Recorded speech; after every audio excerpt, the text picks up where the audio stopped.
Can I sit here with you for a while? Daniel Whitaker turned his head slightly. A little girl stood a few feet away on the sand, holding a red plastic bucket filled with seashells. Then he gave a slow, tired shake of his head. I'm sorry, sweetheart, he said gently. I think I'd like to be by myself for a little while.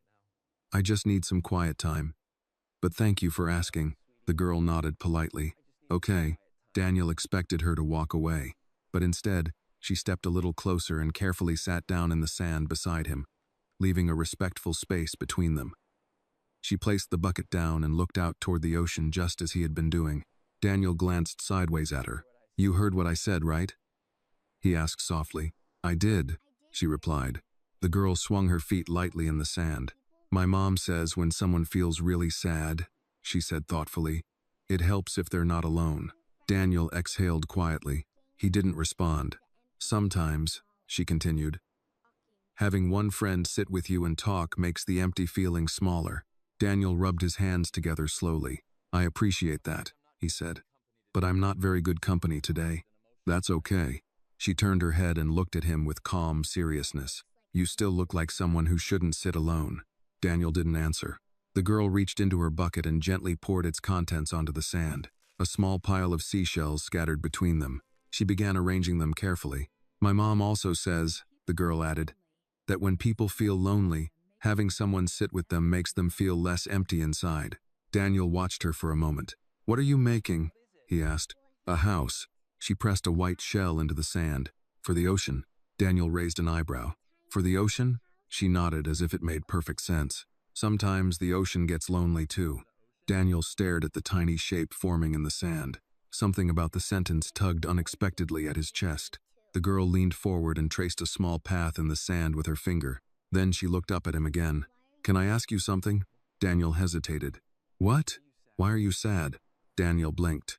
He looked back at the horizon before answering. That's a long story. You can tell me, she said. Daniel gave a small shake of his head. You're a little young to understand all of that. The girl thought about it for a moment. Then she nodded. That's true. Daniel almost smiled. But I can still listen, she added. He looked at her again. She spoke gently, like someone repeating advice she had heard many times. My mom says when people talk about the sad things in their hearts, the sadness gets lighter. Lighter? Daniel asked. Like when you take heavy stuff out of your backpack. Daniel looked down at the sand. For a moment, he said nothing. Then another thought crossed his mind. He turned toward her again. Can I ask you something? He said. She nodded immediately. Sure. Why do you want to comfort a stranger? Daniel asked quietly. You don't even know who I am. The girl looked at him for a moment, considering the question carefully. Then she shrugged in the simple, honest way only children could. I know you're sad, she said. Daniel blinked. That's enough? She nodded. My mom says when someone is hurting, it doesn't matter if they're a stranger. Daniel studied her face. She continued placing shells into the sand. And anyway, she added thoughtfully, sometimes strangers need kindness the most. Daniel felt something tighten in his chest. Annie leaned back and looked at the tiny shell house she had made.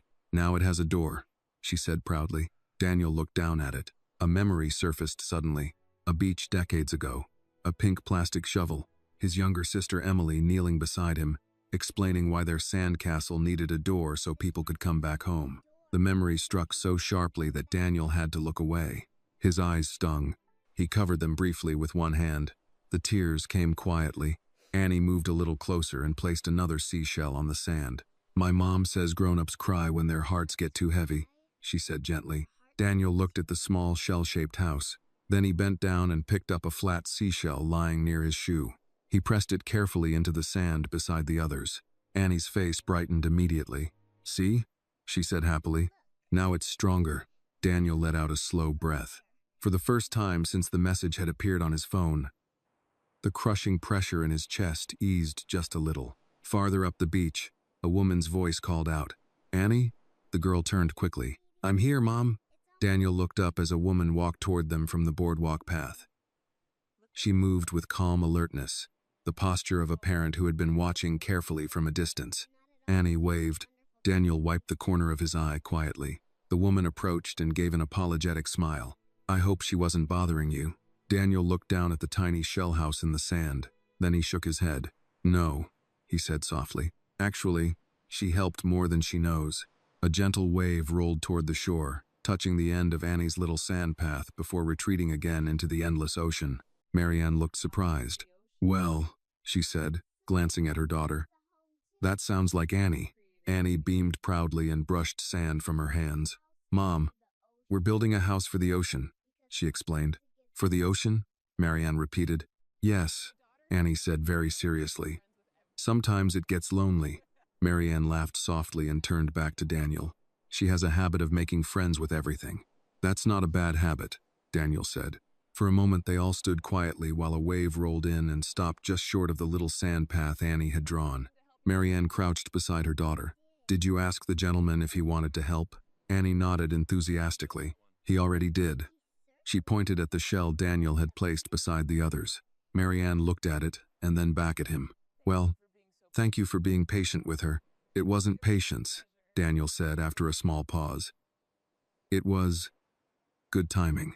Marianne seemed to sense there was more behind that sentence, but she didn't pry. Instead, she offered her hand. I'm Marianne, by the way. Daniel stood slowly and shook it. Daniel. Marianne nodded.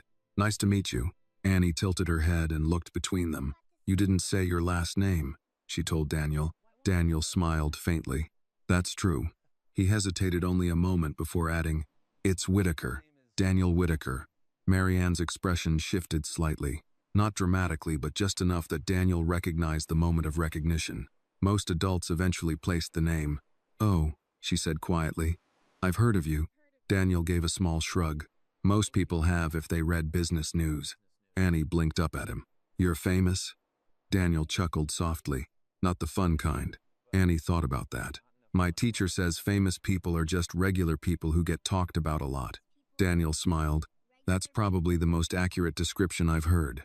Annie crouched down again beside the shell house. Do famous people build sand houses? She asked. Not often, Daniel admitted. Maybe they should. Daniel looked down at the tiny structure again. You might be right. Marianne brushed sand off her hands and glanced toward the boardwalk. We were just taking a walk, she explained. Annie likes collecting shells. Annie lifted the red bucket proudly. I found 23. 24. Marianne corrected. You gave one to the dog earlier. That one didn't count. Daniel laughed quietly. The sound surprised him. He hadn't expected to laugh today. His phone buzzed in the sand beside him. He ignored it. Annie noticed immediately. Is your phone mad at you? She asked. Daniel looked at the screen briefly. 3 missed calls. Robert Hale, his lawyer. Daniel flipped the phone face down again. You could say that. Marianne raised an eyebrow. Work trouble? Something like that. She nodded sympathetically. Those days happen. Daniel looked out at the ocean again. They seem to happen more when you sign very large contracts. Marianne studied him for a moment. You're the businessman Annie was trying to cheer up. That's me. Annie looked pleased. See, Mom? I told you he was sad. Marianne Sihil softly. Well, at least you're honest. Daniel watched Annie press another shell into the sand. You take beach architecture very seriously, he said. She nodded. Strong houses matter. Why? So they don't fall down when the waves come. Daniel felt that sentence settle heavily inside him. If this moment touched your heart, take a second to like this video, tell us in the comments where you are watching from, and subscribe to the channel for more stories that remind us what really matters in life. Marianne noticed the change in his expression. You okay? She asked gently. Daniel nodded slowly. I will be. The wind shifted across the beach. The sun had begun to dip lower toward the horizon, painting the water with streaks of orange and silver. Families nearby began gathering their things. Evening was coming. Annie studied the tiny house again. The walls need one more shell. Daniel scanned the sand and picked one up nearby. He handed it to her. There you go. She placed it carefully into the side of the house and leaned back to admire the finished shape. Perfect, she said. Daniel looked at it thoughtfully. Do you think it will survive the tide? Annie shrugged. Maybe. That's not very confident. She grinned. If it falls down tomorrow, we can build another one. Daniel felt something shift inside his chest again. Such a simple idea. Build again. Marianne stood up and brushed sand from her jeans. We should probably head home, she said. Annie grabbed her bucket. Then she looked back at Daniel. Are you going to be okay, Mr. Whitaker? Daniel hesitated. Then he nodded. I think I will. She seemed satisfied with that answer. Good. She turned and took a few steps toward the boardwalk before waving back. Bye, Daniel. He raised a hand. Bye, Annie. Mariana gave him one last polite smile. Take care. You too. They walked away together up the path. Daniel remained standing there for a moment, listening to the waves. The beach grew quieter. He looked down at the tiny shell house again.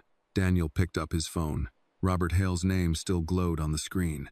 He slipped the phone into his pocket and looked at the ocean one more time. Strong houses matter, he murmured to himself.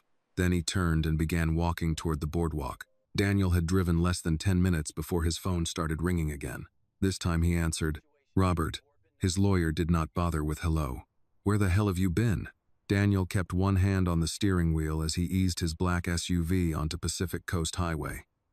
Evening traffic had thickened, headlights beginning to streak against the fading California light. To his right, the ocean was still visible in flashes between parked cars and palm trunks, darkening by the minute. At the beach, Daniel said. There was a short silence on the other end. The beach, Robert repeated flatly. Yes. Robert let out a long breath that sounded dangerously close to a prayer for patience.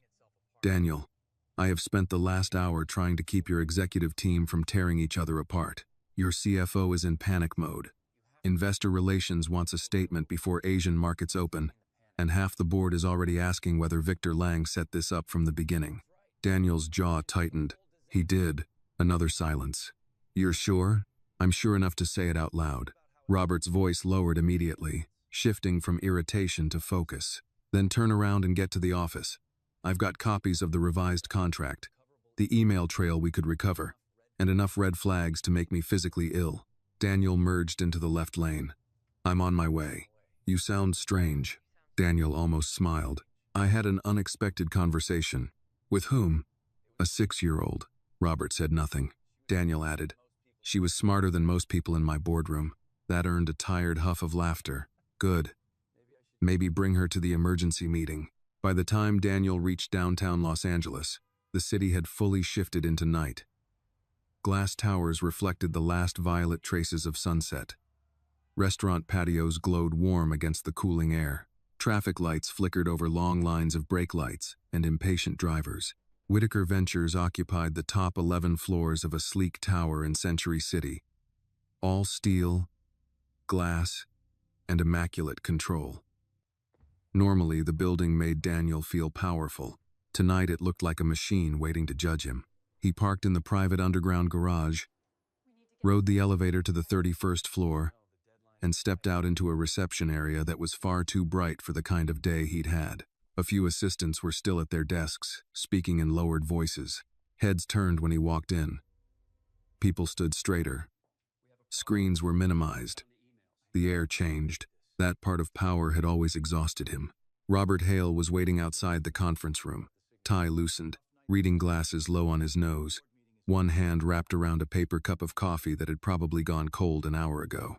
Robert had been with Daniel since the second year of Whitaker Ventures, back when the company was still small enough to fit its legal team into a single office. He was in his early 60s now, silver-haired, sharp-minded, and stubborn in a way Daniel had long ago learned to trust. You look terrible, Robert said as Daniel approached. Nice to see you too. You smell like seawater. Daniel handed him his jacket.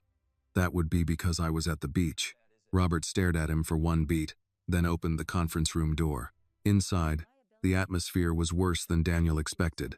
3 members of his executive team sat around the long walnut table, laptops open, faces strained.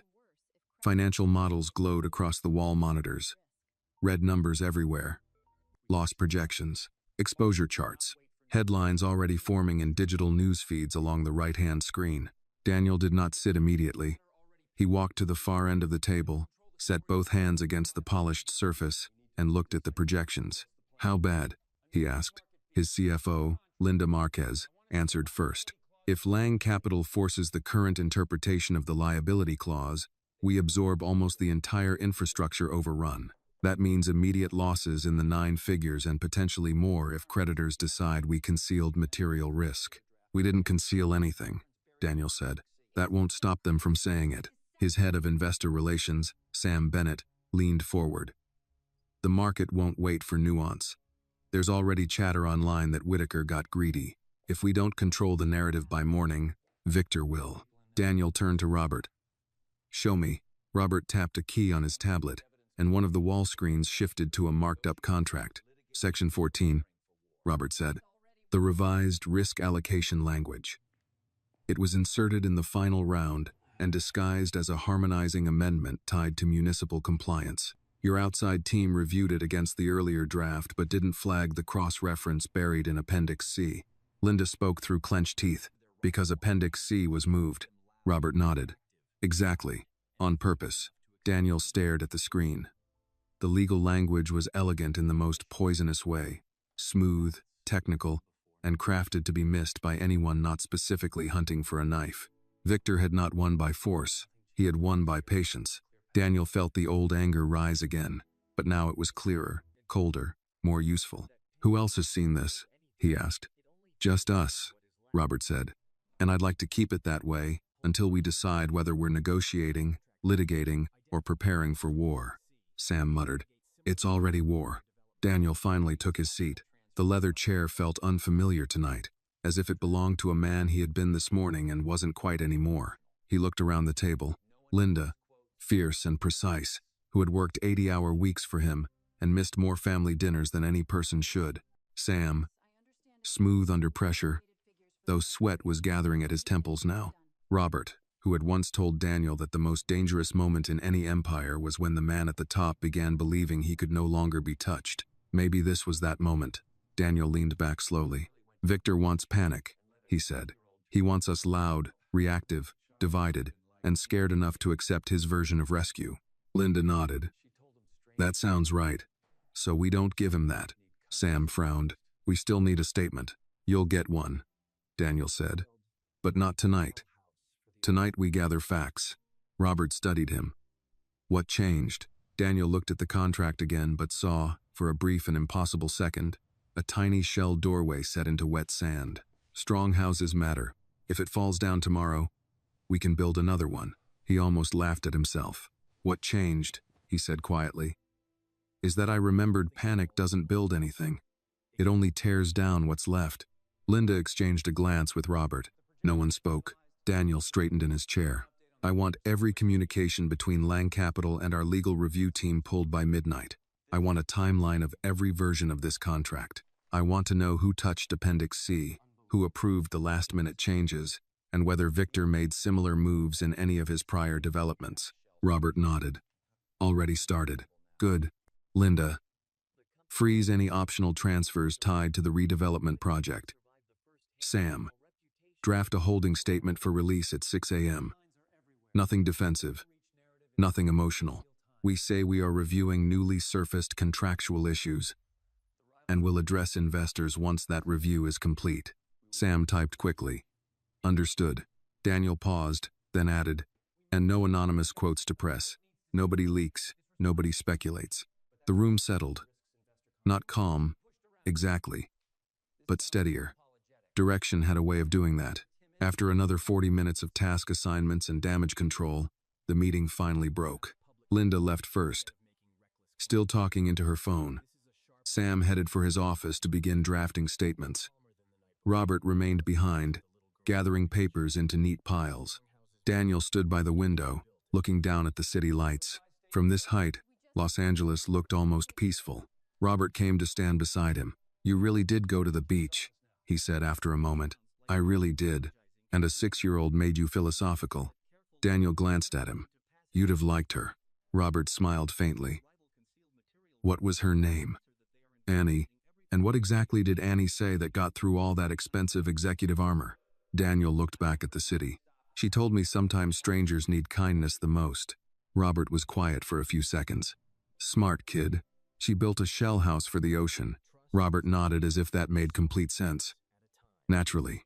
Daniel slipped one hand into his pocket and felt a grain of sand still caught in the cuff of his trousers. It should have annoyed him. Instead, it grounded him.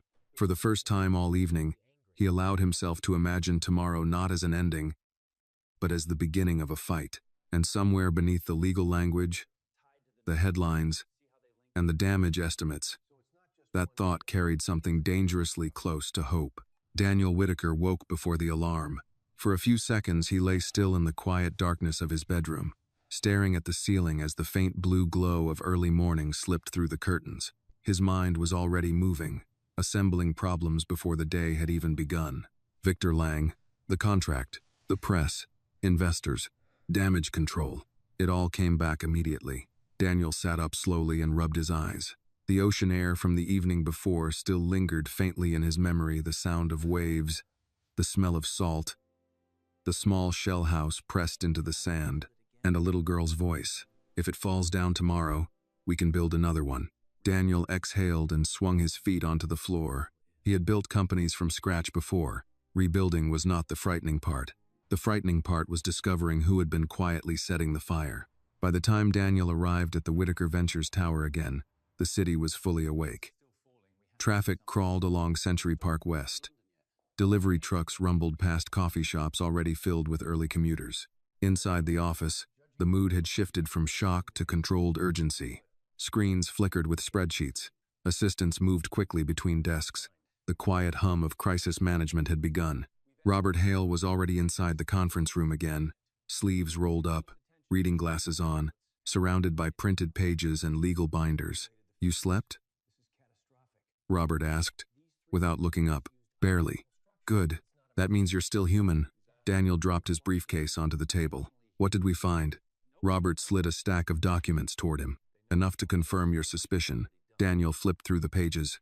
Highlighted emails, legal revisions, timeline notes. Victor Lang's fingerprints were everywhere. 3 other projects, Robert said. Different partners, similar clause structures. Each time the liability quietly shifted to the other side. Right before the deal finalized, Daniel frowned. "And nobody noticed?" "They noticed eventually, just not before the damage was done." Daniel set the papers down. "So this is his business model." Robert nodded. "Elegant fraud wrapped in legal ambiguity." Daniel leaned back in his chair. "How exposed are we?" "Bad, but not fatal," Robert replied. "Your company has enough liquidity to absorb the first hit. The real danger is reputation." Daniel already knew that. Markets were brutal about weakness. Fear spread faster than truth. Sam Bennett hurried into the room holding a tablet. "The press is starting to move," he said. Daniel took the tablet. A financial news headline glowed across the screen. "Whitaker Ventures project collapses. Investors demand answers." Another one followed seconds later. "Did tech billionaire Daniel Whitaker overreach?" Daniel handed the tablet back. "That was fast." "It's going to get worse by noon," Sam said. Daniel stood and walked toward the large window overlooking the city. Traffic moved in slow lines far below. Los Angeles didn't stop for anyone's problems. Robert spoke behind him. "Victor's team scheduled a press conference this afternoon." Daniel turned. "That's aggressive. He's framing this as your miscalculation." "Of course he was. Control the story early, and the public would remember your version." Daniel walked back to the table. "Then we beat him to it." Sam looked up. "You want to respond publicly?" "Yes." Robert frowned slightly. "Careful. I'm not panicking," Daniel said. "But we're not hiding either." He leaned over the table. "Victor expects us to scramble quietly while he shapes the narrative." Sam nodded slowly. "That does sound like him." Daniel tapped one of the documents. "We expose the pattern." Robert crossed his arms. "You want to accuse him directly?" "I want to ask questions publicly." Robert studied him carefully. "That's a dangerous game." Daniel shrugged. "So is letting a predator run the table." For a moment the room was silent. Then Robert smiled faintly. "There's the man I've worked with for 15 years. Sam started typing quickly. "Okay. If we do this, we need timing." Daniel nodded. "Noon, statement." Sam blinked. "That's soon." "Exactly." Robert leaned forward. "Let me review the language first." Daniel nodded. "Do it." Sam hurried out of the room. Robert gathered the documents again. "You seem calmer than last night," he said. Daniel considered that. "I am." Robert raised an eyebrow. "Because of Annie?" Daniel smiled slightly. "Partly." Robert chuckled. "A 6-year-old beach philosopher." Daniel looked down at the table, remembering the tiny shell doorway pressed into the sand. "She said something interesting." "Oh?" "Strong houses matter." Robert nodded thoughtfully. "Smart kid." Daniel added quietly, "And if one falls down, you build another." Robert closed the folder. That's not bad advice for corporate warfare either. Daniel picked up his jacket. I'm stepping out for 10 minutes. Robert frowned. Where? Coffee. Robert stared at him. You're about to walk into the biggest legal fight of your career and you're getting coffee? Daniel smiled. Yes. Robert shook his head slowly. You really did change overnight. Daniel walked toward the door. Maybe I just remembered something important. What's that? Daniel paused at the doorway. That panic doesn't build anything. Robert nodded. Fair point. Daniel stepped into the hallway. As he passed the reception desk, he noticed a small, decorative bowl sitting on the counter. Inside were polished seashells, probably placed there by some interior designer who thought it added a coastal touch to the office aesthetic. Daniel picked one up. It looked surprisingly similar to the shell he had pressed into Annie's tiny sand house the evening before. He turned it over in his fingers. Then he placed it gently back in the bowl.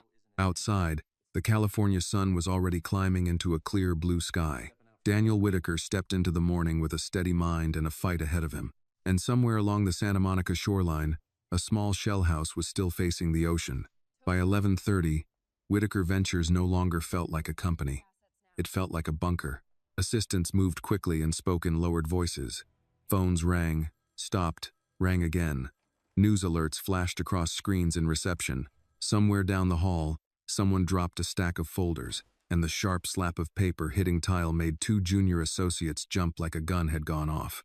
Daniel Whitaker stood in the conference room with his sleeves rolled up, reading the draft statement Sam Bennett had prepared for noon.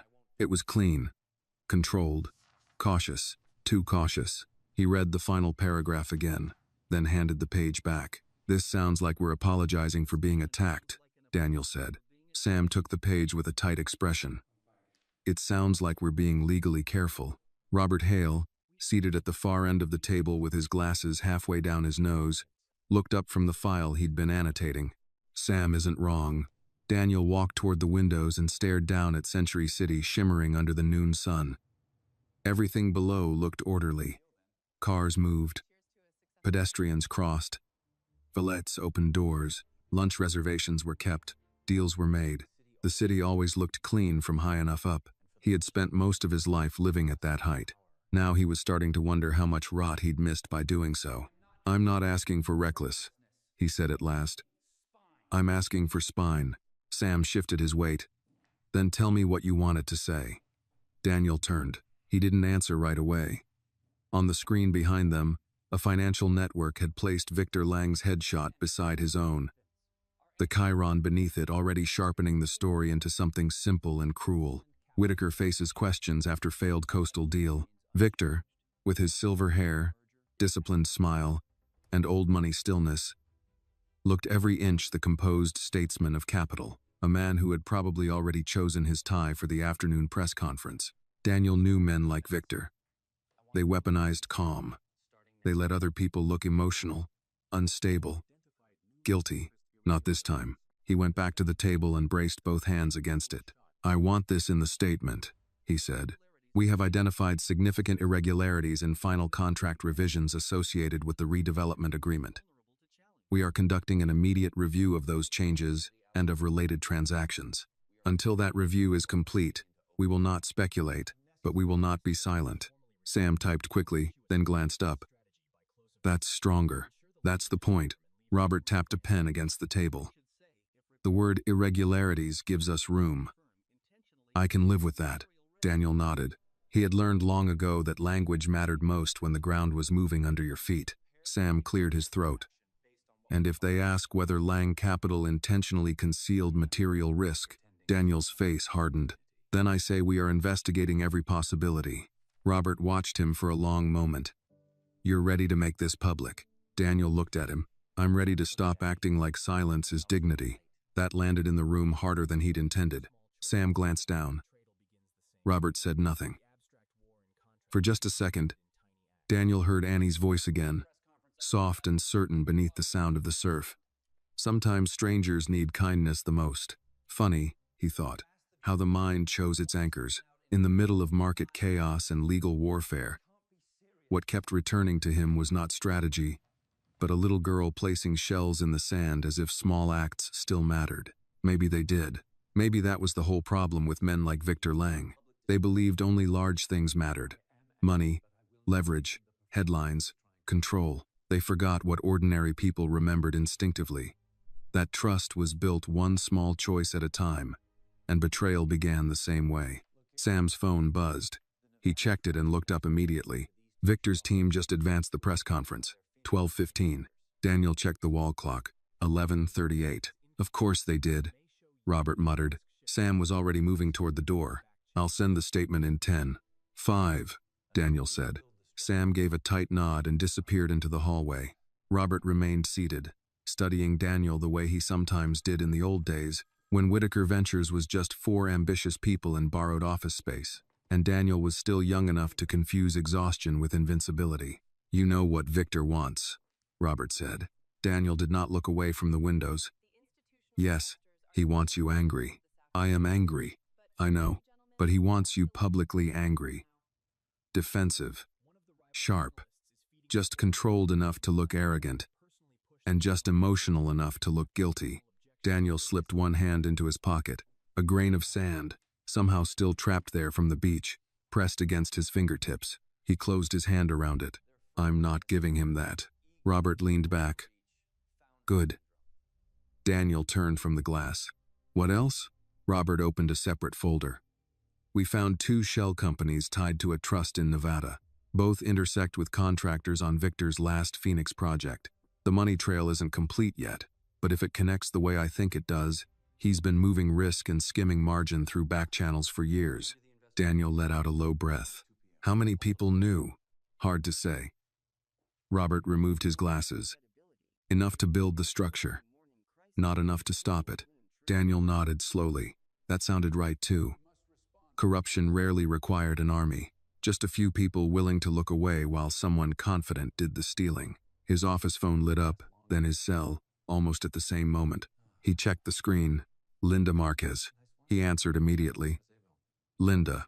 Her voice came fast. We've got movement. What kind?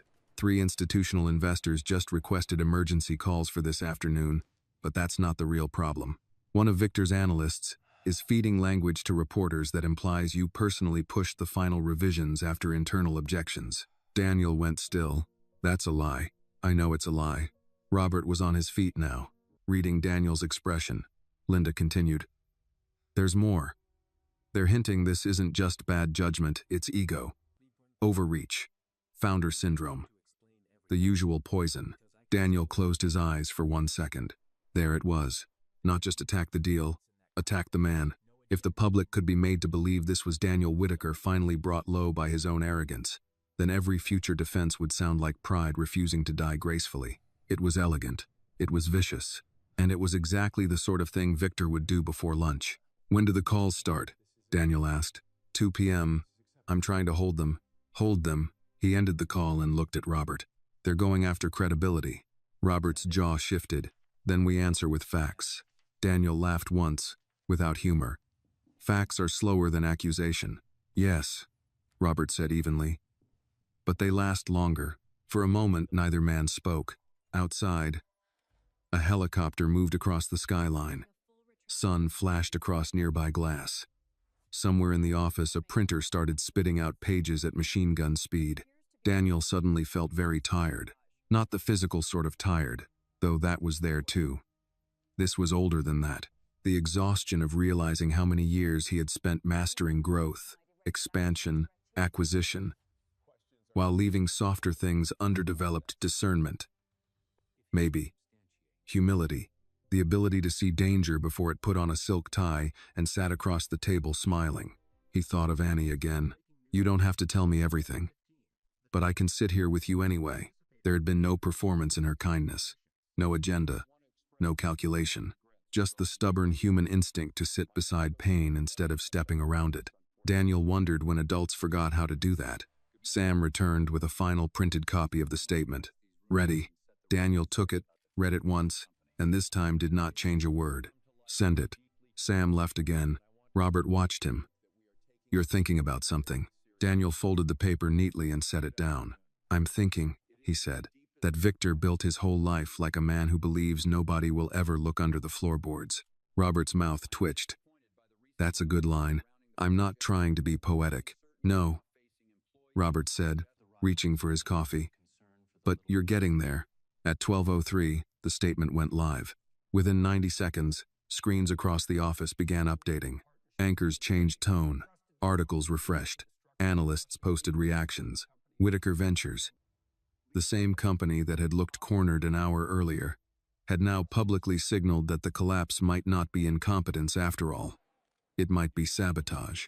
Sam reappeared in the doorway. "It's working." Daniel glanced at the financial network on the wall.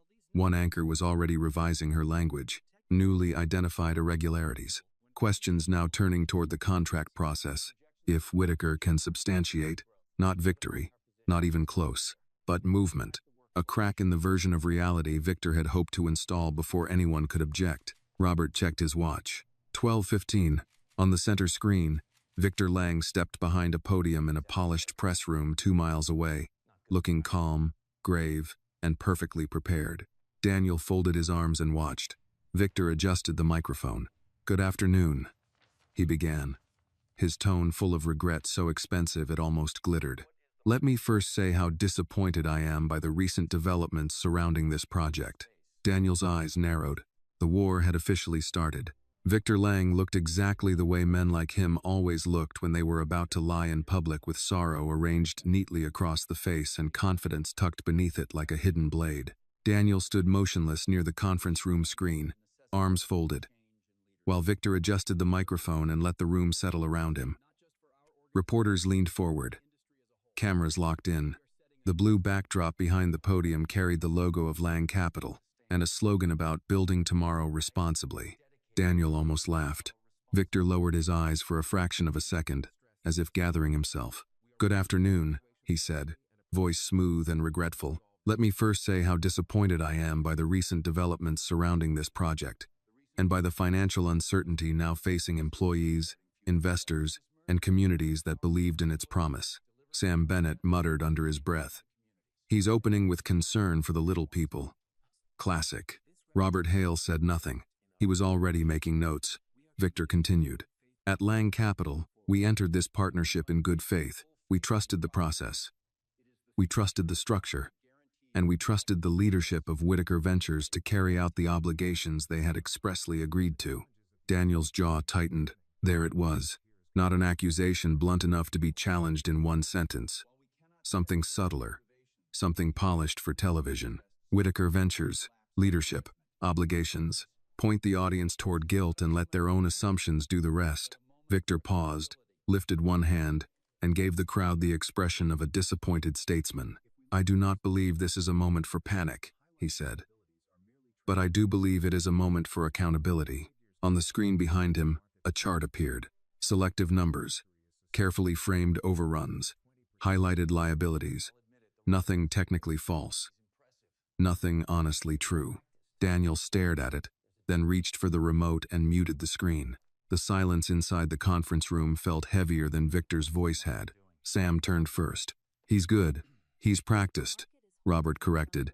Daniel walked toward the table, picked up a copy of the statement they had already released, and set it down again without reading it. He already knew every word. "What's the market doing?" he asked. Linda Marquez, joining by speakerphone from the 33rd floor, answered immediately. "Holding. Surprisingly. Some drop, but not a collapse. Your statement bought us space." "Space is good," Daniel said. "Not if he fills it faster than we do." Robert glanced toward the muted screen where Victor's mouth still moved in calm, measured shapes. "He's not just defending himself," Robert said. "He's baiting you." Daniel knew that. Victor wanted a reaction. He wanted the story to become emotional, personal, theatrical. If Daniel lashed out too fast, then every reporter in the city would frame it as a wounded billionaire refusing to accept the consequences of his own arrogance. Daniel looked through the glass wall of the conference room into the outer office beyond. People moved quickly, but not chaotically.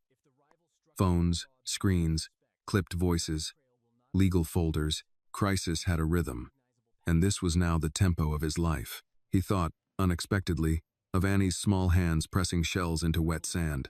Now it's stronger. It was absurd that this kept coming back to him, and yet it did. Not because it was cute, because it was true. You didn't reinforce fragile things by kicking at them. You reinforce them by placing one steady piece beside another. Daniel turned back to Robert. What's he not saying? Robert didn't need to think long. He's not denying involvement in the revisions. He's not addressing timeline authorship. He's not mentioning the shell entities. Daniel nodded. Good. Sam frowned. Good? It means he still thinks he can stay one step above specifics. Robert's expression sharpened. And that gives us room to drag him into them. Daniel walked to the head of the table and sat down. Call the forensic team. Sam blinked. The outside firm? Yes. Robert nodded slowly, already following the thought. Independent review. Exactly. Daniel looked at Linda's blinking line on the speakerphone. And I want every cost transfer related to the redevelopment project mapped visually. If Victor built this the way I think he did, the money trail won't just exist. It'll repeat. Linda answered. I'll have my team working on it within the hour. Daniel muted the speaker for a moment and looked at both men in the room.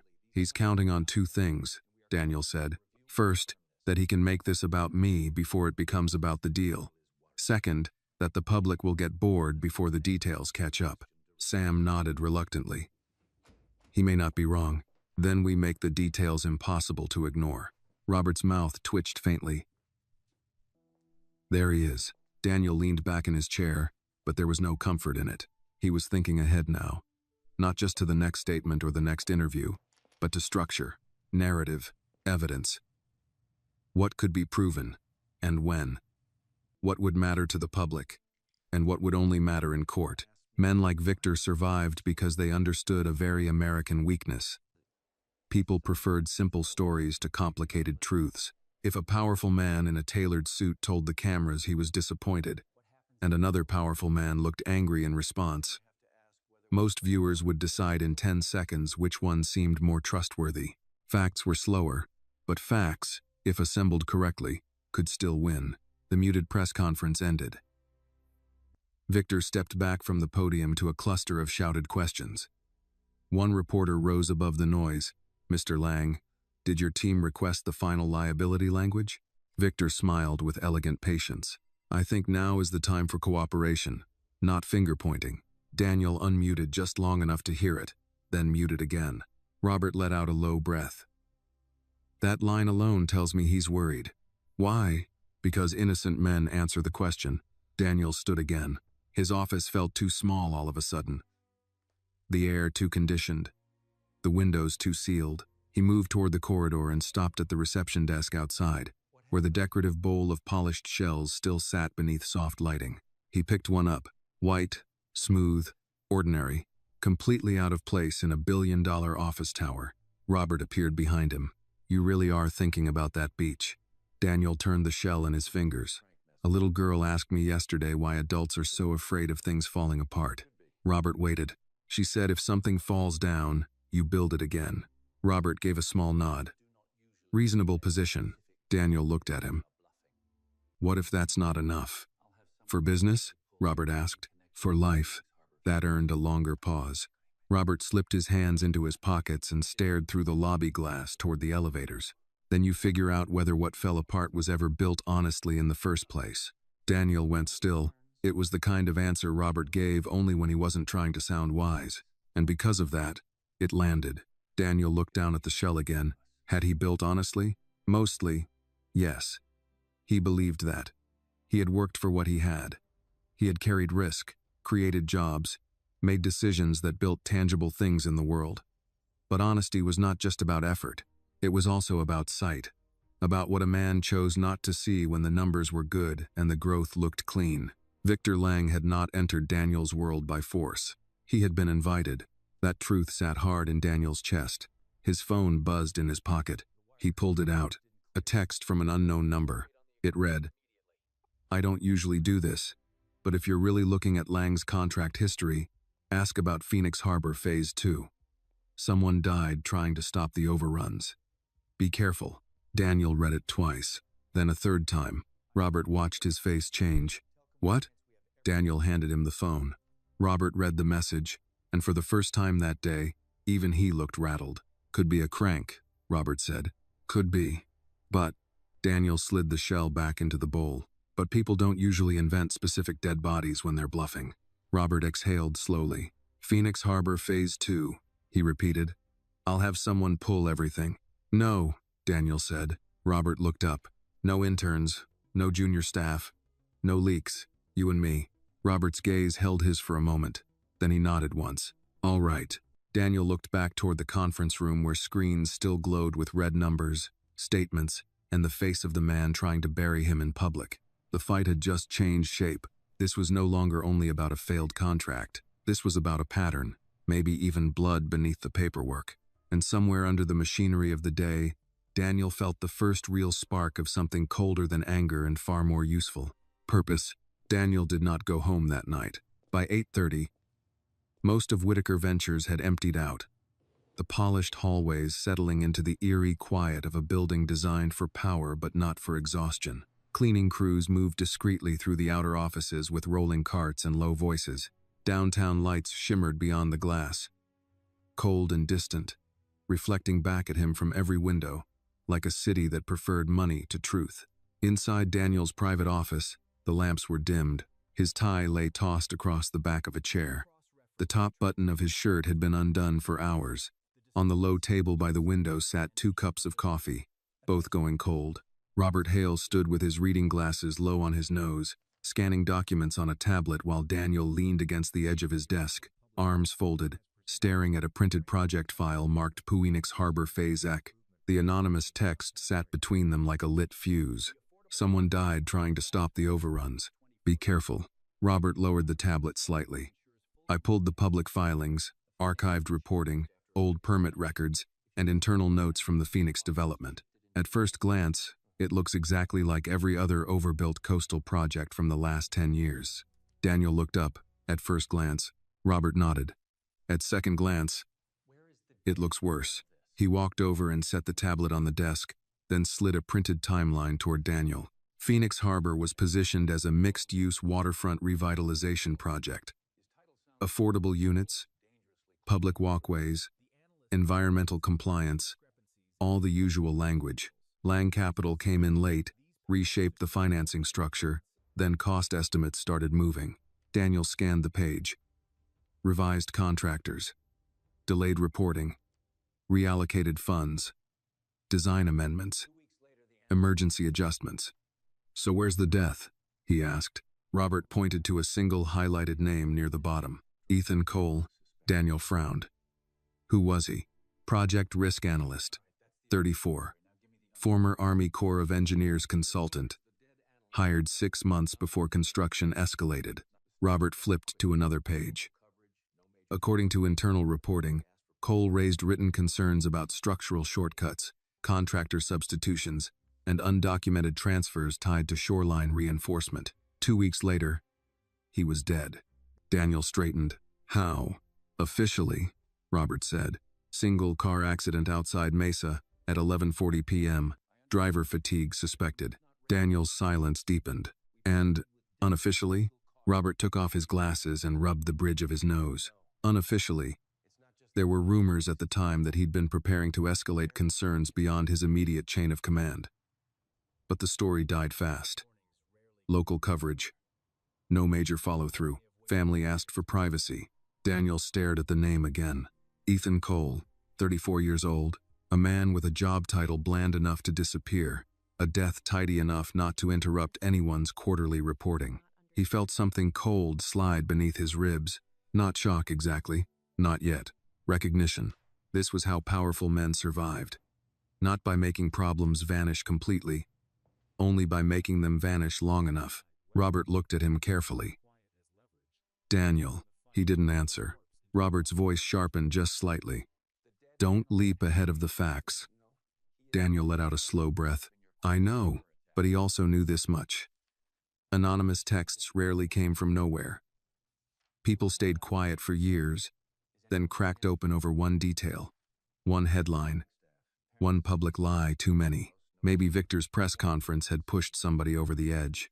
Maybe somebody had been waiting a long time for the right person to notice. Daniel moved toward the window, one hand in his pocket. Down below, brake lights pooled red at intersections.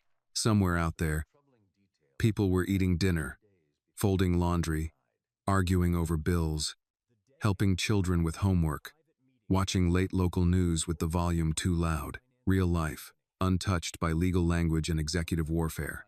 He thought, suddenly and uninvited, of Annie again, her little red bucket, the seriousness with which she had placed each shell, the calm certainty in her voice when she said she could listen, even if she didn't understand. You don't have to tell me everything, but I can still listen. He had spent most of his adult life around people who spoke to be useful, impressive, strategic, persuasive. It was unsettling to realize how much power there was in someone willing simply to listen without trying to control the outcome. Robert began organizing papers into piles. We need to make a decision, he said. Do we pursue Phoenix quietly as leverage, or do we widen this and risk pulling a corpse into a live financial war? Daniel turned from the glass. He had a name. Robert paused. Ethan Cole had a name, Daniel said. He's not just leverage. Robert held his gaze for a moment, then nodded once. Fair. Daniel came back to the desk. What about family? A sister in Flagstaff, parents deceased, no spouse, no children. Robert hesitated. There was also a fiancé at the time. Engagement ended shortly before the death, according to a local piece. Daniel looked down at the file again. He was old enough to know that tragedy rarely arrived alone. It took pieces. Work, future, trust, love, then left the remains looking accidental. Robert slid another sheet forward. Here's what bothers me most. 3 days before he died, Cole sent a request for a private meeting with someone inside Lang Capital's oversight arm. No record the meeting happened. Who received it? Robert tapped the name. Victor Lang. That landed hard. Daniel read it twice to make sure he wasn't seeing what anger wanted to see. Victor Lang. Direct. Not buried 6 names down in some chain of middle management. Not plausibly distant. Daniel's mouth flattened into a line. So Ethan Cole saw something, documented concerns, and tried to reach Victor directly. That's what it looks like. And then he died. Robert said nothing. Neither man needed the rest spoken aloud. The office fell quiet except for the distant hum of ventilation and the faint rattle of a cleaning cart somewhere in the hallway. Daniel picked up the printed page and read the final internal note attached to Ethan Cole's name. Employment status closed. Matter resolved. He almost laughed. Matter resolved. There it was again, that language powerful institutions used when they wanted to turn human damage into paperwork. Matter resolved. He set the paper down very carefully. No, he said. Robert looked up. No what? No quiet leverage. No back-channel scare tactic. No using this to get Victor to settle and disappear. Robert studied him. If there's truth here, Daniel went on, then this stops being about saving face. It stops being about recovering losses. It becomes about whether a man like Victor Lang gets to keep walking into rooms and talking about accountability, while other people get buried under his projects. Robert folded his arms. That's a bigger war. I know. It will also become personal. Daniel gave him a humorless smile. Robert, he made it personal yesterday. Robert considered that, then gave a small nod of reluctant agreement. Daniel sank into the chair behind his desk for the first time all evening. Fatigue hit him hard now, but not the same way as the day before. Yesterday, he had been hollowed out by failure. Tonight, the exhaustion came with direction. He looked at the file, then at the city beyond the glass. When I was a kid, he said quietly, my father used to say rich men don't get ruined by enemies. They get ruined by the people they invite close. Robert leaned against the credenza. Wise man? Not especially. Daniel's mouth shifted faintly. But he was right about that. Dying. Resuscited, he thought again of how Victor had entered his world, smiling, polished, competent, speaking the language of disciplined growth and measured ambition. Daniel had not just trusted him, he had respected him. That burned more than the money. A soft knock came at the door. Daniel looked up. One of the overnight assistants stepped in halfway. Sorry to interrupt, Mr. Whitaker. Reception just forwarded a call. The woman said it wasn't business, but she thought you'd want to know. Daniel frowned. Who is it? She didn't leave a last name. Just said her name is Marianne. She's with Annie. Something in Daniel's expression changed so quickly that Robert noticed it before the assistant did. Put it through, Daniel said. The assistant nodded and disappeared. Robert's eyebrows rose just slightly. Beach, Annie? Daniel ignored him, though the corner of his mouth nearly moved. A second later, the desk phone lit up. Daniel picked it up. Hello? There was a small pause. Then Marianne's voice came through, warm but uncertain. Hi. I hope this isn't strange. Annie wanted me to call. Daniel glanced once at Robert, who had the decency to look down at his papers. No, Daniel said, his voice unexpectedly softer.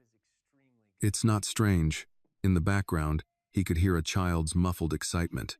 Marianne lowered her voice slightly. She was worried about you. Daniel looked down at Ethan Cole's file, then across his desk at the shell-white city lights beyond the window. For the first time all day, his throat tightened for reasons that had nothing to do with Victor Lang. What did she want to say? He asked. Marianne gave a little laugh, tired and affectionate. She said to tell you the Ocean House probably made it through the first wave. And if it didn't, she says you know what to do. Daniel closed his eyes briefly. Yes, he thought. He did. Daniel kept the phone to his ear a moment longer after Marianne finished speaking. On the other end, he could hear Annie in the background asking a question too far from the receiver to make out clearly. Marianne answered her in a low voice, then returned. She also wanted me to ask if you're still sad, Marianne said.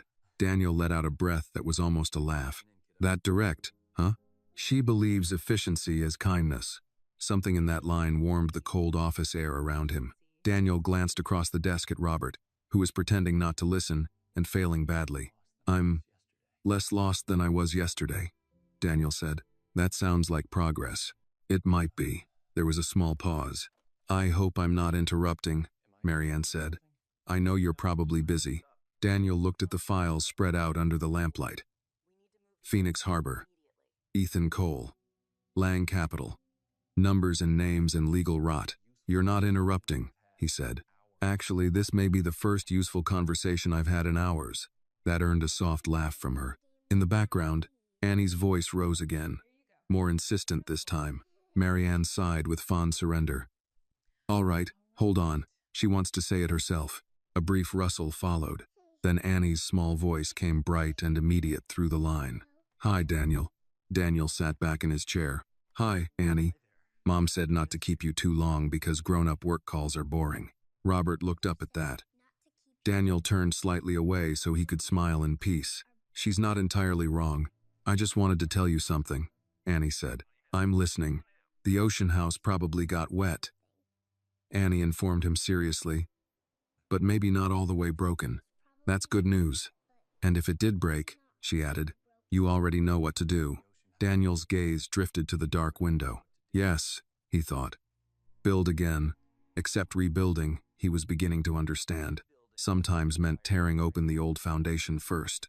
Thank you, Annie, he said quietly. You're welcome. There was a little pause, then she lowered her voice as if sharing a confidential strategy. When people are mean, my mom says you should tell the truth calm. Because yelling makes mean people look better than they are. Daniel went still. Across from him, Robert caught the shift in his expression. That, Daniel said carefully, is extremely good advice. I know. Annie sounded pleased. Okay. Mom says I have to brush my teeth now. Bye, Daniel. Good night, Annie. Good night. Marianne came back on the line. Sorry about that. Don't be. She hesitated. For what it's worth, I'm glad she ran into you yesterday. Daniel looked down at the shell-white grain of sand still caught near his cuff. So am I. They said goodnight, and Daniel set the phone down slowly. The office felt quieter afterward, though nothing around him had changed. Files still covered the desk. The city still glittered with expensive indifference. Victor Lang was still out there somewhere, undoubtedly sleeping well. But Annie's voice lingered. Tell the truth, calm. Robert took off his glasses and placed them on the desk. She's good, he said. Daniel gave a faint nod. She really is. Robert folded his arms. You look like you just got your strategy from a first grader. A kindergartner, I think. Even better. Daniel leaned back and let the silence settle. Then he looked at Ethan Cole's file again. Tell the truth, calm. It was child's advice. Also, excellent litigation advice. Also, maybe, the only way through this without letting Victor define the emotional terms of the fight. We need to find the person who sent that text. Daniel said. Robert nodded once. I assumed you'd say that. No subpoenas yet. No formal moves. I don't want to spook them. Agreed. Daniel stood and paced once to the window and back. Fatigue tugged at him, but his mind felt sharper than it had that morning. Whoever reached out chose me after the press conference, he said. That means either they think I'm finally paying attention, or they think I'm desperate enough to use anything. Robert considered that. Possibly both. I want them to know I'm listening, not hunting. Robert's brows rose. That's a distinction. It matters. He thought about Marianne too, calling not to ask for anything, not to place herself in his orbit, but because Annie had been worried. No leverage, no networking instinct, no carefully disguised ask, just human concern. That kind of thing had become so rare in Daniel's world that it still startled him. Robert picked up his tablet again. Then we give the sender a way back in. Quietly. How? I can have one of our cyber people trace the number without triggering anything visible. Separately, we could release just enough in tomorrow's messaging to suggest we're reviewing prior Lang projects. If the sender is watching, they may come again. Daniel nodded slowly.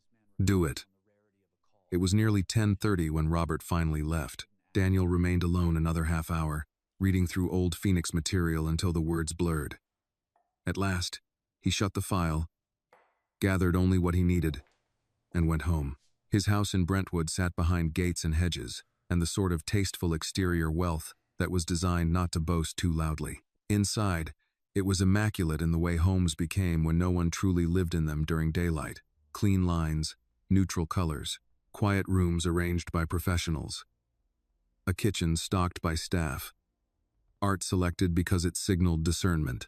Daniel unlocked the front door and stepped into stillness. For years, he had told himself he preferred it this way. No demands, no compromises, no one leaving a trail of life behind them. Tonight it just felt empty. He loosened his collar as he crossed the foyer and stopped, strangely, at the edge of the formal living room. Through the wide glass doors, he could see the dark outline of the backyard. The pool lights glowed blue beneath the surface. Beyond the wall, somewhere in the distance, traffic murmured like an ocean made of engines. He thought of Annie asking if he was still sad. Still sad was not quite the phrase for it. He was angry, alert, hunted, and hunting. But beneath all that, yes, something older remained. Something he had mistaken for discipline for a very long time. Loneliness, maybe, or the cost of winning too often in rooms where nobody loved you. Daniel went into the kitchen, poured himself a glass of water, and stood at the counter without drinking it. His phone buzzed again. This time it was a secure message from Robert. We traced the number. Burner phone purchased cash. Venice kiosk. But there's one useful detail. It pinged twice before the text. Once near Glendale. Once near Santa Monica College. Daniel read it twice. Santa Monica.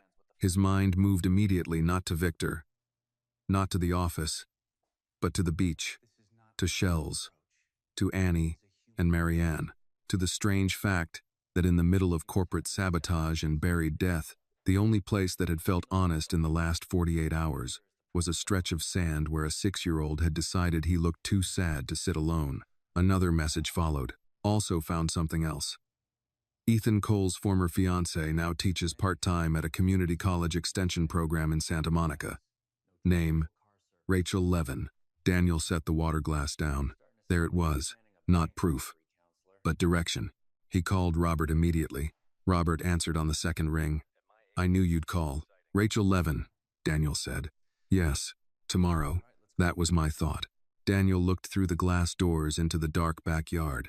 If she's been quiet all these years, she won't talk to lawyers. Probably not. She might talk to someone who finally understands what Victor does to people. Robert was quiet for a beat. That's not a legal approach. No, Daniel said. It's a human one. And if she slams the door, then at least we'll know we tried. Robert exhaled slowly. Fine. We go quietly. No staff. No press. No traceable car service. Daniel almost smiled. You sound like you're planning a bank robbery. At my age, this is more exciting. They agreed on the morning and ended the call. Daniel set the phone down and finally drank the water. It had gone slightly warm, but he didn't care. Tomorrow would bring new headlines, new spins, new attempts by Victor Lang to turn complexity into accusation. But now there was a name, Rachel Levin. And for the first time since this began, Daniel felt the shape of the fight shifting from defense to truth. He turned off the kitchen light and headed upstairs, carrying with him an image he had not expected to need, so much a little shell house facing the ocean. Fragile but deliberate, built by a child who believed broken things were not the end of the story. Daniel left his house just after 7 the next morning in a dark gray SUV he almost never drove himself anymore. No driver, no assistant, no security detail. That had been Robert's suggestion, though Daniel suspected it was also a test. Strip away the machinery for one morning and see whether the man inside it still knew how to move through the world without an entourage smoothing the edges. Los Angeles was washed in a pale, early light that made even the freeway ramps look briefly innocent. Coffee shops were filling. Delivery vans crowded side streets.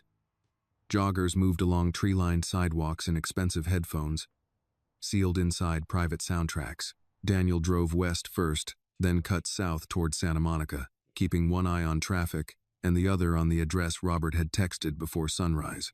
Rachel Levin, part-time instructor, Community Education Annex near Santa Monica College. He should have been preparing for calls with investors. He should have been refining legal posture, reviewing statements, deciding how much of Victor Lang's public narrative needed to be countered before noon. Instead, he was driving toward a woman whose name had almost disappeared behind the death of a man he had never met. That alone told him how much the shape of this fight had changed. Robert was already waiting in the annex parking lot when Daniel arrived, leaning against a practical silver sedan that looked exactly like the kind of car a 62-year-old attorney with more discipline than vanity would own. He held 2 paper coffee cups and wore a navy windbreaker over his usual pressed shirt. "You're late," Robert said as Daniel got out. Daniel looked at his watch. "By 1 minute. At my age, that counts." Daniel took the coffee. "You look underdressed for corporate warfare." "We're not doing corporate warfare this morning. We're asking a grieving woman to talk to 2 strangers about a dead man." Robert's expression hardened slightly. "Dress accordingly." Daniel glanced down at his own clothes. Dark jeans, open-collar blue shirt. No tie, no jacket. He had made the adjustment deliberately and still felt faintly foolish about it. Robert noticed. "You look fine," he said. "Less billionaire, more human." High praise. They started toward the building together. The community annex was a low stucco structure softened by jacaranda trees and a row of sun-faded posters advertising evening classes in accounting, creative writing, and English conversation. Students moved in and out carrying backpacks and coffee, most of them too young and too busy to notice 2 older men walking with unusual purpose toward the reception desk. Inside, the halls smelled faintly of copier, toner, and old books. A secretary in her 50s looked up from behind a cluttered front counter. "Can I help you?" Robert smiled first. He was better at entering rooms without alarming people. "We're looking for Rachel Levin. We understand she teaches here part-time." The secretary studied them, taking in Daniel's face for 1 extra second. Recognition flickered, then was politely hidden. "She has a 9 o'clock seminar," the woman said. "Adult writing workshop. Are you enrolled?" "No," Robert said. "We're here on a personal matter." The secretary hesitated. Daniel stepped forward just enough to soften the moment. "We won't interrupt her class," he said. "We can wait." That seemed to settle something. "She finishes at 10:15, the woman said. "Second floor, room 204. There's seating down the hall." Robert thanked her, and they moved away. They sat on a hard bench outside room 204 while the sounds of a morning class drifted through the thin institutional door. Rachel's voice was clear but too muffled to make out words. Occasionally the room laughed. Once there was silence for a long stretch, the kind that suggested writing time. Daniel held his coffee without drinking it. Robert glanced at him. "Nervous." Daniel considered lying, then didn't. "Yes." "Good." Daniel looked over. Robert shrugged. "It means you understand this isn't a transaction." The hallway filled and emptied around them as students passed. Some looked tired, some hopeful. One older man in a veteran's cap nodded to both of them as if hallway benches created temporary fellowship among all who waited. Daniel thought about Ethan Cole, 34. Risk analyst. Engaged once. dead on a road outside Mesa, after trying to raise concerns to Victor Lang directly. Employment status closed. Matter resolved. The language still infuriated him. At 10:15, the classroom door opened and students began to filter out. Rachel Levin emerged last, carrying a canvas tote bag over one shoulder and a stack of marked papers pressed against her chest. She was in her late 30s, maybe early 40s, with dark hair pulled loosely back and the kind of face grief often leaves behind, not ruined, but permanently sharpened around the eyes. She saw Robert first, then Daniel. Recognition moved across her expression like a shutter closing. Before either man could speak, she said, "No." She turned immediately toward the stairwell. Daniel stood. "Miss Levin, please." She kept walking. Robert moved too, but Daniel lifted a hand slightly, stopping him. Then he followed at a respectful distance. "Rachel," he said, not loudly. "We're not here for publicity." That made her stop halfway to the stairs. She turned with anger already in place. That's exactly what people say right before they use you for publicity. The hallway had gone quieter. A pair of students glanced over, then kept moving. Daniel stopped several feet away. "You have every reason not to trust me," he said. Rachel let out a short laugh with no humor in it. "That's true." Robert approached more slowly, his voice measured. "We're here because of Ethan Cole." Something changed in her face at the name. Not softness. Impact. Old pain hit fresh. She tightened her hold on the papers in her arms. "You don't get to say his name unless you knew him." "No," Daniel said quietly. "But I think I'm starting to know the kind of men who made sure people stopped saying it." That held her. Not for long. Just enough. Rachel looked from Daniel to Robert and back again. "You should leave." Daniel could feel the moment slipping. In a boardroom, he would have filled that silence quickly. Positioned facts, offered incentives, built pressure. Here, instinct told him to do the opposite. So he spoke plainly. "I think Victor Lang may have used my company the same way he used other people," he said. "We found Phoenix. We found Ethan's name. We know he raised concerns before he died. We know he asked for a meeting with Lang directly." Daniel paused. "We also know somebody wanted us to keep digging." Rachel's eyes narrowed. "Somebody?" "We got a message. A flicker. Tiny. Real." Daniel saw it and continued. "We didn't come here to drag Ethan into headlines. We came because if there's truth buried in what happened, I want to understand it before Victor buries someone else under another polished statement." Rachel's jaw worked once. For a second, Daniel thought she might walk away anyway. Then she looked down at the papers in her arms as if remembering where she was, took one slow breath, and said, "Not here." Robert and Daniel stayed silent. Rachel glanced toward the windows at the end of the hall. "There's a courtyard behind the library," she said. 10 minutes. Then she turned and walked away before either of them could answer. Daniel watched her go. Robert let out a breath through his nose. "Well," he said. That wasn't a no. Daniel looked toward the courtyard doors. No, he thought. It wasn't. It was the sound a sealed room makes when the first lock clicks open. The courtyard behind the library was small and unexpectedly peaceful, tucked between two low academic buildings as if someone had carved out a quiet place on purpose. A stone fountain sat in the center, its water moving in a soft, steady loop. There were wrought iron tables beneath shade trees, and the late morning light fell across the brick path in broken pieces. Daniel and Robert arrived first. Neither man sat down immediately. Robert stood with one hand in his pocket, scanning the courtyard with the alert stillness of someone who had spent too many years learning where trouble liked to hide. Daniel moved closer to the fountain and listened to the water for a moment, trying to slow the restless machinery in his head. This was not a negotiation. That fact mattered. No opening position, no leverage point, no polished pitch. Just a woman carrying old grief, and two men asking her to trust them with part of it. Daniel was beginning to understand that those might be the hardest conversations of all. Rachel arrived 7 minutes later. No tote bag now. No stack of papers. Just her phone in one hand and a guarded expression that hadn't softened since the hallway. She chose the table farthest from the fountain and sat with the posture of someone prepared to leave at the first wrong sentence. Robert pulled out a chair for himself but did not sit until she had settled. Daniel sat last. For a moment, nobody spoke. Rachel looked from one man to the other. "You've got 5 minutes," she said. Daniel nodded once. That's fair. She folded her arms. Start with why you're really here. Daniel met her gaze. Because Victor Lang set my company up to absorb catastrophic losses through buried revisions in a development contract. We've since found a pattern in older deals. Phoenix Harbor stood out. Ethan Cole stood out more. Then we got a message telling us to look closer. Rachel's face remained still, but her fingers tightened slightly against her sleeve. You think Ethan was killed?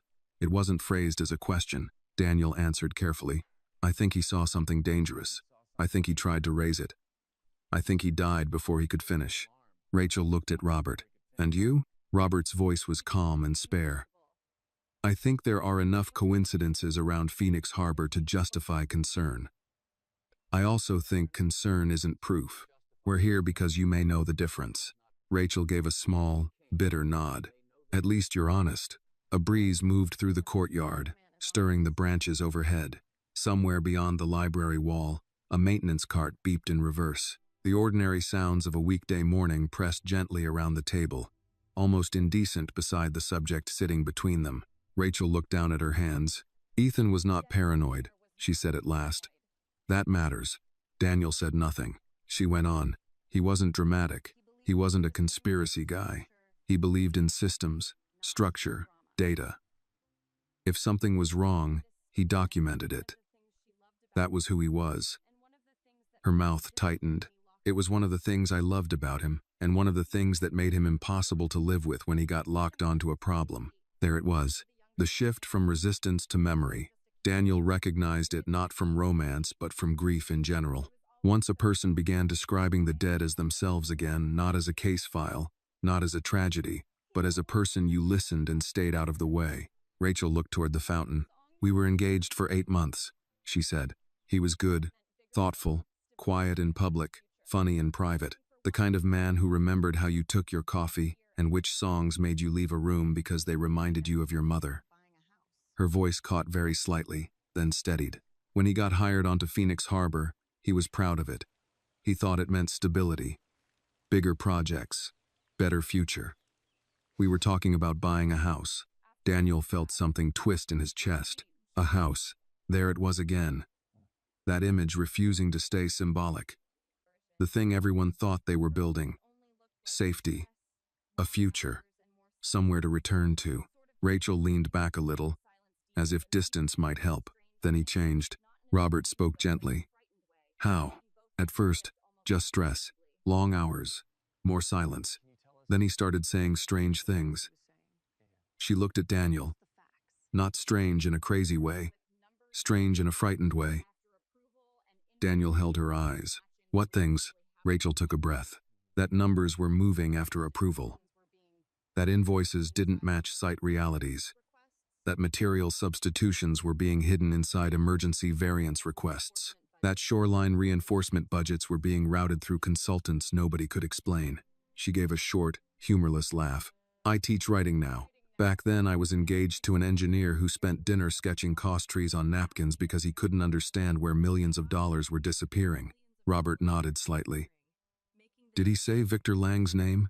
Yes. The answer came without hesitation. Daniel went still. Rachel saw it and continued. Not at first. At first it was just leadership and finance and the people above him.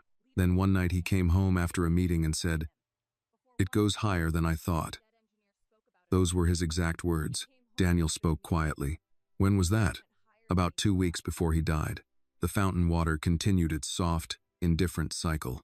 Rachel lowered her gaze. He started backing up files after that. Duplicates. Printed copies. Email drafts to himself. He became careful in a way that scared me. She swallowed once. He changed his passwords, stopped taking calls in the apartment. Once he got up at 2 in the morning because he thought someone had followed him home from the site. Robert's expression tightened. Did he report that? He said there was nothing to report. Just a car too close for too long. She looked at him sharply. You have to understand. He hated sounding foolish. So if he told me he was worried, he was already past the point of pretending it was nothing. Daniel leaned forward slightly. Did he ever show you the files? Rachel hesitated. That hesitation was the first true hinge of the conversation. Not grief now. Choice. She knew something. Daniel did not push. Robert, to his credit, didn't either. Rachel looked at both men, measuring them again. "Why should I believe you won't bury this if it gets inconvenient?" she asked finally. "You're still Daniel Whitaker. You still have shareholders and boards and lawyers and 1,000 reasons to protect your own name first." It was a fair question. Maybe the fairest one he'd been asked in years. Daniel answered without dressing it up. "Because I already know what it costs when men like me protect the structure before the truth." He paused. "And because if Victor did this to Ethan, then silence would make me part of it." Rachel searched his face. "You say that now." "Yes," Daniel said. "I do," Robert added, in his dry, unadorned way. "And for what it's worth, I'm expensive partly because I don't help clients bury bodies." That startled a laugh out of her before she could stop it. The sound changed the air, only slightly. "Enough." Rachel looked away for a second, as if annoyed with herself for being human in front of them. Then she opened her phone, tapped twice, and held it face down on the table. "There's a storage unit in Glendale," she said. Neither man moved. Rachel kept going. "Ethan rented it 3 days before he died.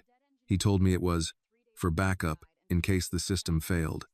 I thought he was talking about work systems, servers, documents. I didn't know what he meant until after the funeral."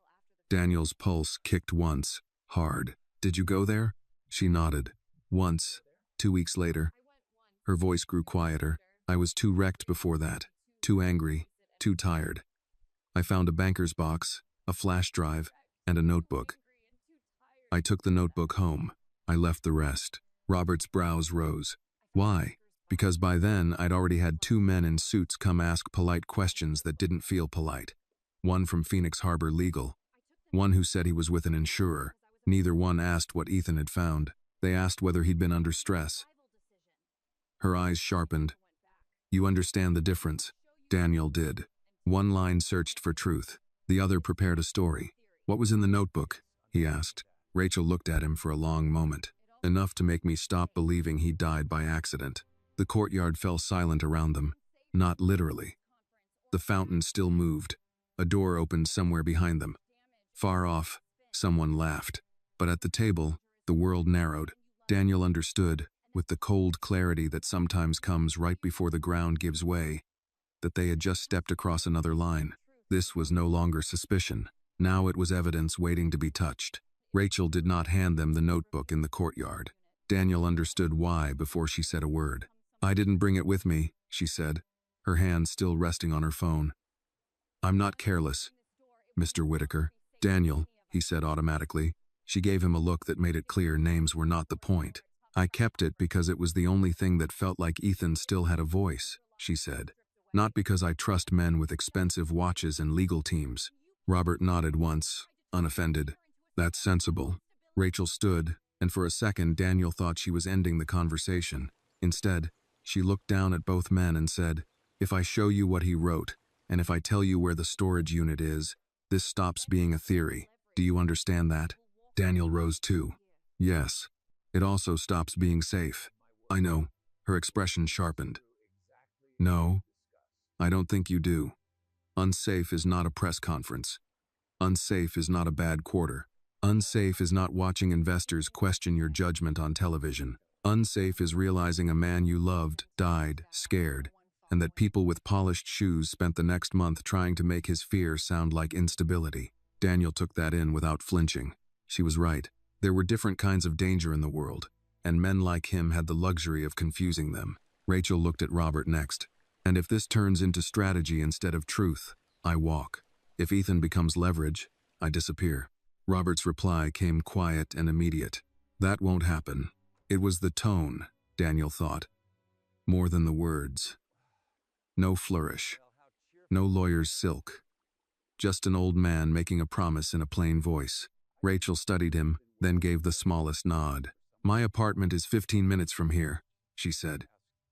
"You come separately. No assistants, no staff. No one follows."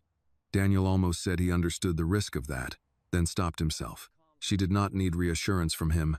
She needed obedience. "All right," he said. She left first. Daniel watched her cross the courtyard, shoulders set, pace steady. She looked like someone who had been carrying a sealed room inside her for years and had just opened the door half an inch. Robert exhaled beside him. "Well," he said. That was cheerful. Daniel looked at him. "You heard her." "I did. And?" Robert slipped his glasses back on. "And I think she's been waiting a very long time for someone to ask the right question." They parted in the parking lot and drove separately, as instructed. Rachel's apartment was in a low-rise building on a shaded street north of Wilshire, the kind of place built in the 70s and maintained just well enough to remain respectable. Modest landscaping, narrow balconies, a lobby that smelled faintly of lemon cleaner and old mail. Daniel parked around the corner and waited 2 full minutes before going inside. The apartment itself was small and carefully kept. Bookshelves lined one wall of the living room, crowded with novels, poetry collections, binders, and a few framed photographs. There was no luxury in the place, but there was order, intention. A blue ceramic bowl sat on the coffee table filled with loose keys and folded receipts. A knitted throw rested over the arm of the couch, the sort of home people built not to impress strangers, but to survive themselves. Rachel let them in and did not offer coffee. That too felt fair. "Sit," she said. Daniel and Robert took the couch. Rachel remained standing for a moment, then disappeared down a short hallway. When she returned, she carried a black cloth-bound notebook in both hands. It was worn at the edges, bent slightly at one corner. The object of years of fear. She did not hand it over right away. "He started writing in it when he got convinced his email wasn't safe," she said. "Not because he was dramatic. Because he said paper couldn't be hacked." Robert gave a grim little nod. "Smart." Rachel passed the notebook to Daniel. He took it carefully, almost the way one might accept a personal belonging from a funeral table. Inside, Ethan Cole's handwriting was neat, technical, compressed. The early pages were mostly site notes, materials, change orders, percentages, dates. Then, slowly, the tone changed. The entries sharpened, grew suspicious, became less about engineering and more about human behavior. Daniel read in silence. Substitutions hidden under marine delay coding. Emergency budget transfers routed through consultancy cluster, no technical basis. Spoke to Avery, visibly frightened, said, "Don't put questions in writing." Meeting moved again. No minutes. Same names keep surfacing. Same signatures. Same approvals after objections. On the next page, the handwriting pressed harder into the paper. "This is not sloppiness. It's structure." Daniel felt the line all the way down his spine. He turned another page. "If anything happens, start with shoreline variance funds. Then compare invoice batches to actual pour schedules. Somebody is washing numbers through delay language." Robert leaned in slightly but did not interrupt. Daniel kept reading. "Met with V. L. Assistant meeting request acknowledged but not scheduled. Someone is trying to feel out what I know." Then, lower on the page, written more hastily, Rachel says, "I'm not sleeping." She's right. Keep copies off-site. Daniel stopped there, not because he'd reached the end, because he suddenly needed a second to absorb the fact of Ethan as a living man again. A man who loved someone named Rachel enough to record what she noticed. A man tired enough to admit fear in writing. A man trying, in his own quiet way, to leave a trail in case he didn't get to finish. Daniel closed the notebook halfway and looked up. "This is enough to reopen everything," he said. Rachel's face didn't change. "It was enough to terrify me." Robert held out a hand. Daniel passed him the notebook. Robert read quickly, eyes narrowing behind his glasses. "God," he murmured. Rachel crossed her arms. "There's more." She walked to a drawer beside the bookshelves, took out a key attached to a faded plastic tag, and placed it on the coffee table. "Storage Unit B-19, Glendale." He rented it under his middle initial, not his first name. "I checked once after the funeral. I found a banker's box, a flash drive, and rolled site plans in a tube. I put the notebook in my purse and left the rest because I was afraid someone would see me." She paused. "I never went back." Daniel stared at the key. It looked absurdly ordinary. So many lives, he thought, turned on small, ordinary things. A key, a notebook. A clause moved in an appendix. A child asking to sit beside a stranger. Robert closed the notebook gently. "If what's in that unit matches this," he said, "Victor's problem gets much bigger than civil exposure." Rachel looked at him sharply. Don't say his name like this is a chess match. Robert met her gaze. I'm not. I'm saying if Ethan left corroboration, then we stop talking about suspicion and start talking about criminal conduct. That landed. Rachel looked away first. Daniel spoke carefully. Why didn't you come forward before? It was a dangerous question. But not, he thought, an unfair one. Rachel gave a tired, almost incredulous laugh. Come forward to whom? Daniel said nothing. She continued, voice low but steady. To the company lawyers who asked whether Ethan had been emotionally unstable? To the police, who treated his death like a traffic statistic? To reporters who would have called me a grieving fiancé with no proof and moved on by Wednesday? Her eyes found his. Or maybe to a man like you, back then. Rich enough to protect the structure. Busy enough to believe the structure deserved protecting. Daniel took that without defense. Because she was not wrong. Maybe he wouldn't have listened then. Maybe that was the ugliest part of this. He rose and moved to the window, looking down at a narrow strip of courtyard below where an older couple were walking a small white dog. One held the leash. The other carried a grocery bag. Domestic, ordinary life. The kind people thought they were earning when they worked hard and followed rules. Ethan Cole should have had that chance. Rachel's voice came behind him, quieter now. I almost threw the notebook away once. Daniel turned. She sat on the armchair by the bookshelf now, no longer rigid, just tired. I took it out, put it in the kitchen trash, and then spent 10 minutes crying over a garbage can, because it felt like throwing him away. She swallowed, so I kept it. I told myself it was grief. But I think part of me knew the truth was still in there, waiting for someone strong enough or angry enough to carry it. Robert stood, then let us carry it now. Rachel looked at him for a long second. Then she looked at Daniel. Don't fail him, she said. Daniel glanced at the notebook, the key, the room, the entire fragile architecture of trust he had just been handed. His answer came without performance. I won't. Outside, somewhere beyond the apartment walls, a siren passed and faded. Inside, the air remained still. On the coffee table between them, the storage key lay in the afternoon light like the next door waiting to be opened. The storage facility in Glendale sat behind a chain-link gate and a row of sun-faded cypress trees, the kind of place people used when life outgrew its current shape, but they weren't ready to throw anything away. Daniel arrived just before 6 the next morning. Robert was already there, coffee in hand, standing beside the roll-up office window where a board manager in a Dodgers cap was checking IDs and pretending not to notice that one of his early customers was worth more than the entire block. Rachel came last. She parked 2 spaces away and got out without a word, her face pale with lack of sleep but steady. She carried nothing except her purse. Daniel noticed her hands were empty and somehow understood that was deliberate. She had already carried Ethan's voice long enough. Inside, the manager walked them down a narrow concrete corridor that smelled faintly of dust, metal, and old cardboard. Unit B-19 sat at the far end. Rachel took the key from her purse. For a second she just held it there, between her fingers, looking at the lock. Daniel did not speak. Neither did Robert. At last Rachel stepped forward and inserted the key. The lock gave with a dull click. The roll-up door shuddered open. The unit was small, mostly empty. A single banker's box sat against the back wall beside a blueprint tube and a plastic storage bin with no label. Dust lay across the concrete floor, untouched except for the faint marks of Rachel's one visit years ago. Robert exhaled slowly. Well, he said quietly. He was organized. Rachel looked like she might be sick. Daniel stepped into the unit first and crouched by the box. Inside were neatly labeled folders, a flash drive in a small padded envelope, and printed spreadsheets highlighted in yellow and red. The top folder read Shoreline Variance Funds. His pulse kicked once, hard. Robert took the tube and removed the plans. Engineering drawings, hand-marked annotations, dates, cost notes in Ethan's sharp handwriting. Rachel stayed near the door, arms folded tightly across herself. Daniel looked up. You don't have to come closer. I know.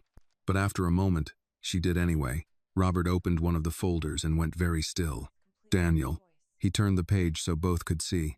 It was a transfer schedule. One series of numbers routed through a consulting intermediary. Then another. Then another. Layered, repeated, disguised inside delay and reinforcement codes exactly the way Ethan had described in the notebook. Below the final batch was a printed approval chain. Victor Lang's name was on it. No ambiguity now. No elegant distance. No plausible deniability. Rachel pressed one hand to her mouth. Daniel felt the room narrow around him. For 2 full days he had been operating on suspicion sharpened by pattern. But this was different. This was the moment a shadow became a man. Robert's legal mind moved first. We photograph everything before it leaves the unit. Then we take possession, preserve chain of custody, and send copies to federal counsel before Lang can get wind of this. He looked at Daniel. This cannot go through normal channels now. Daniel nodded once. Do it. Rachel found her voice. So that's it? She asked, her eyes on Victor's printed name. He signed it and kept walking? Robert's answer was quiet. For a long time, yes. Daniel looked at her. Not anymore. By 9 o'clock, 3 different processes were in motion. Whitaker Ventures' outside forensic team had secured digital copies of Ethan's files. Robert had contacted federal investigators through a channel he trusted. And Daniel, after 1 hour of argument from his communications team and 0 patience for any of it, had made a decision that terrified every advisor around him. He was going public, not recklessly, not emotionally, not as a wounded billionaire trying to save his image. As a witness to a pattern, at 11:30, cameras gathered in the Whitaker Ventures lobby. Reporters filled the press room shoulder to shoulder. The story had already mutated overnight. First failed deal, then contract irregularities, now whispers of prior project misconduct. Victor Lang's people had tried to dismiss it as noise. Too late. Daniel stood behind the podium in a dark suit and plain navy tie, one hand resting lightly on the edge. Robert stood off to the side.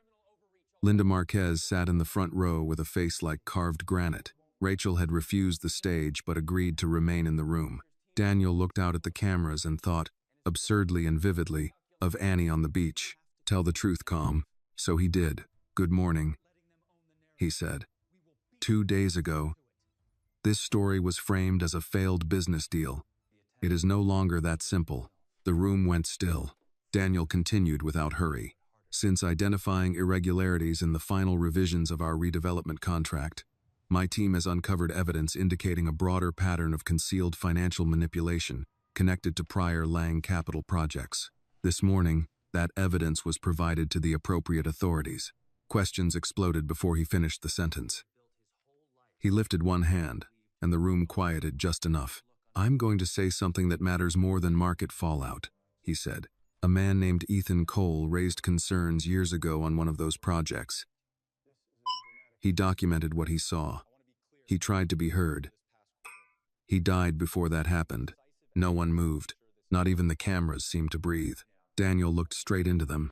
For too long, people with power have relied on complexity to hide wrongdoing, and on silence to protect the structure around it. That ends now. He did not name murder. He did not overstate what the evidence had not yet legally proved, but he named the corruption, the concealment, the pattern, and the human cost. When questions came again, he answered calmly. Yes, Victor Lang's name appeared in the approvals. Yes, the files had been preserved. Yes, federal authorities had been notified. No, this was not about salvaging his reputation.